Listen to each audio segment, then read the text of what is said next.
নমস্কাৰ বন্ধুসকল, তোমালোক সকলোকে মোৰ চেনেললৈ স্বাগতম জনাইছোঁ। আজি আমি কথা পাতিম ৰৈখিক সমীকৰণ, দ্বিঘাত সমীকৰণ আৰু ত্ৰিঘাত সমীকৰণৰ ওপৰত কথা পাতিম। এতিয়া চোৱা, এইটো হৈছে ক্লাছ 9 ক্লাছ 9 কাৰণে দিছোঁ, 9 মেথছৰ এক্সাৰচাইজ 2.1 আছে। এক্সাৰচাইজ 2.1 এইখিনি কথা আছে, গোটেই সেইখিনিৰ ওপৰত কথা পাতিম। তো এইখিনি মই ৰৈখিক দ্বিঘাত আৰু ত্ৰিঘাত বুজাব যাওঁতে মাত্ৰা কি সেইটো বুজাই দিম, আৰু সহগ কেনেকৈ উলিয়াই, এক্স কৰা সহগ কি সেইখিনিও বুজাই দিম। গতিকে 2.1 এক্সাৰচাইজটো তোমালোকৰ গোটেইটো আজি কভাৰ হৈ যাব।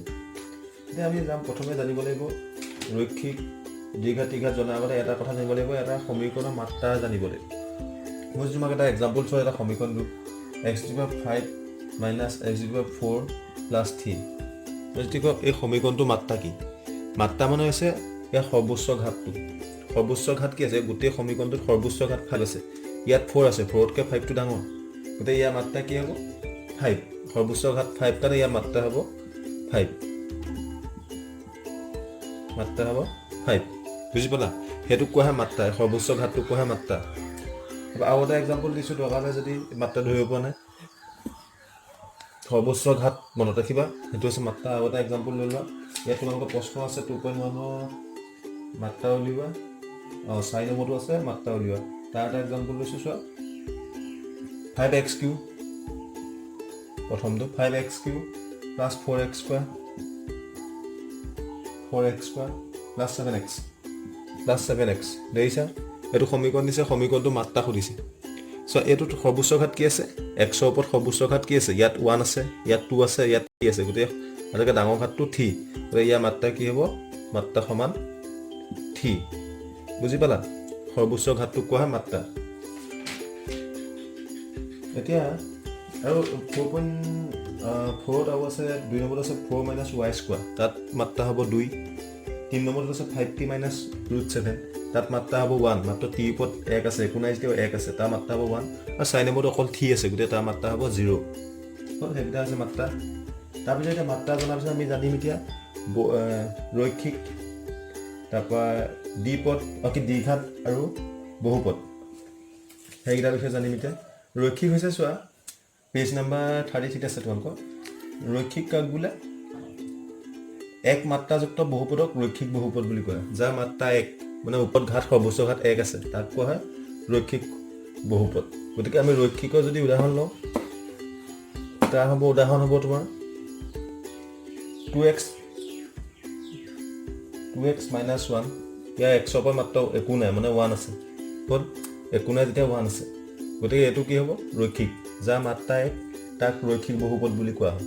গতিকে এইটো এটা ৰৈখিক বহুপদৰ উদাহৰণ। তাৰপৰা এটা ল'ব পাৰোঁ 2y + 1, এইবোৰ তোমাৰ কিতাপতে আছে, 2 - u, সেইবোৰ হৈছে ৰৈখিক বহুপদৰ উদাহৰণ, হ'ল। যাৰ মাত্ৰা 1, সেইবোৰক ৰৈখিক বুলি কোৱা হয়। তাৰপৰা আহিলে দ্বিঘাত। দ্বিঘাতটো হৈছে, চোৱা যাৰ মাত্ৰা 2, মাত্ৰা 2 কি বুলি কোৱা হয়? দ্বিঘাত বুলি কোৱা হয়। যেনে এইবোৰ 2x² + 5, ইয়াৰ মাত্ৰা 2, গতিকে এই দ্বিঘাত। আৰু এটা হ'ব পাৰে 5x² + 3x + y, সেইবোৰ হৈছে ইয়াৰ মাত্ৰা 2, গতিকে এইবোৰ হৈছে দ্বিঘাত। যাৰ মাত্ৰা 2 সি দ্বিঘাত, আৰু যাৰ মাত্ৰা 3 সি হৈছে ত্ৰিঘাত। ৰৈখিক দ্বিঘাত আৰু ত্ৰিঘাত। ত্ৰিঘাতটো হৈছে যাৰ মাত্ৰা 3। মাত্ৰা 3 উদাহৰণ কি হ'ব? 4x³ সেইটো হ'ব পাৰে, 5x³ + x², এইবোৰ কি? মাত্ৰা হৈছে 3, সৰ্বোচ্চ ঘাত 3 মানে, গতিকে এটা মাত্ৰা 3 হ'লে সি হ'ব ত্ৰিঘাত। গতিকে এতিয়া বুজি পালে ৰৈখিক দ্বিঘাত আৰু ত্ৰিঘাত সেই তিনিটা কেনেকৈ উলিয়াব পাৰি। আমি জানিলোঁ মাত্ৰা, জানিলোঁ ৰৈখিক দ্বিঘাত আৰু ত্ৰিঘাত সমীকৰণ কি সেইটো জানিলোঁ। তাৰপৰা আৰু এটা জানিব লাগিব সহগ কি। এতিয়া চাবা দেই, মই যদি কয় তলৰ প্ৰতিটোৰে x² সহগ উলিওৱা, এতিয়া চোৱা ইয়াত যে 2 - x² + x³, ইয়াত x² সহগ। x² সহগ মানে x² লগত কি আছে সেইটো সুধিছে। x² লগত এইটোত কি আছে? একো নাই। একো নাথাকিলে আমি কি ধৰোঁ? 1 এটা আছে বুলি আমি ধৰোঁ, হয় নাই? গতিকে কি হ'ব? ইয়াৰ x² সহগ হ'ব, x² সহগ সমান -1। গতিকে x² লগত কি আছে? 1 এটা আছে, গতিকে -1। আগত মাইনাছ চিনটো আছিলে কাৰণে এইটো মাইনাছ বহিলে। যদি তোমাক সুধিলেহেঁতেন x³ সহগ যদি সুধিলেহেঁতেন, তেতিয়া 1 হ'লহেঁতেন, +1। আগত প্লাছ চিনটো আছে, গতিকে +1 হ'লহেঁতেন x³ সহগ। বুজি পালা? সেইটোক কোৱা হয় সহগ। বহুপদটা সহগ যদি সুধি দিয়ে, তেতিয়া আৰু এটা উদাহৰণ লৈ লৈছোঁ মই যেনিবা π/2।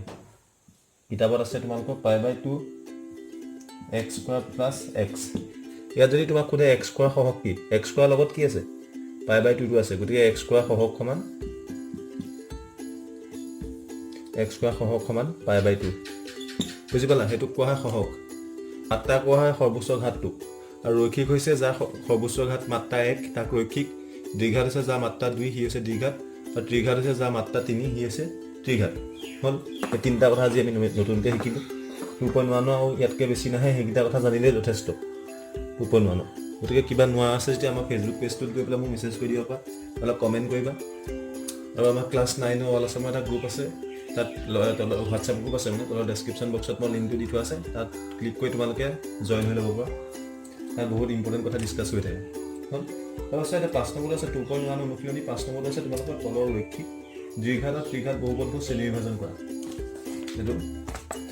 এইডোখৰ আছে 5 নম্বৰ তাৰপিছত প্ৰথমটো হ'ব x স্কোৱাৰ প্লাছ x তাৰ x স্কোৱাৰ প্লাছ x মানে তাৰ মাত্ৰা 2 গতিকে ই হ'ব দ্বিঘাত তাৰ 2 নম্বৰটো আছে x মাইনাছ x কিউ তাৰ মাত্ৰা 3 গতিকে ই হ'ব ত্ৰিঘাত তাৰ 3 নম্বৰটো মাত্ৰা 2 গতিকে দ্বিঘাত তাৰপিছতে মাত্ৰা 1 4 নম্বৰটো গতিকে ই কি হ'ব ৰৈখিক গতিকে তেনেকৈ তোমালোকে বিচাৰি উলিয়াব পাৰিবা হ'ল এই 2.1 ইমানকেইটা আছিলে শেষ হ'ল আজি এবাৰ নেক্সট 2.2 ওপৰত কথা পাতিম গতিকে চেনেলটো ছাবস্ক্ৰাইব কৰা নাই ছাবস্ক্ৰাইব কৰি লোৱা লগৰখিনিৰ লগত শ্বেয়াৰ কৰা যিমান পাৰা শ্বেয়াৰ কৰি দিয়া ক্লাছ 9 আৰু 10ৰ ছায়েন্স আৰু মেথছৰ সব ভিডিঅ' প্ৰত্যেকটো লেচনৰ প্ৰত্যেকটো কথা মই ইয়াত ভিডিঅ' বনাই আপলোড দিম গতিকে তোমালোকে বেলেগকৈ টিউশ্যন নকৰিলেও ইয়াত চাই বহুত কথা শিকিব পাৰিব গতিকে চেনেলটো সেইকাৰণে ছাবস্ক্ৰাইব কৰি লোৱা লগত যিমান পাৰা সকলোকে শ্বেয়াৰ কৰি দিয়া ভিডিঅ'টো চোৱাৰ বাবে ধন্যবাদ লাইক কৰিবা কিবা নোৱাৰিলে কমেণ্ট কৰিবা হোৱাটছআপ গ্ৰুপটো জইন হৈ লোৱা আৰু ফেচবুকত পেজটো আছে তাত গৈ কিবা নোৱাৰা থাকিলে ফটো মাৰি দি দিবা মই কৰি তোমালোকক ৰিপ্লাই দিম ভিডিঅ' চোৱাৰ বাবে ধন্যবাদ জয় হিন্দ জয় অসম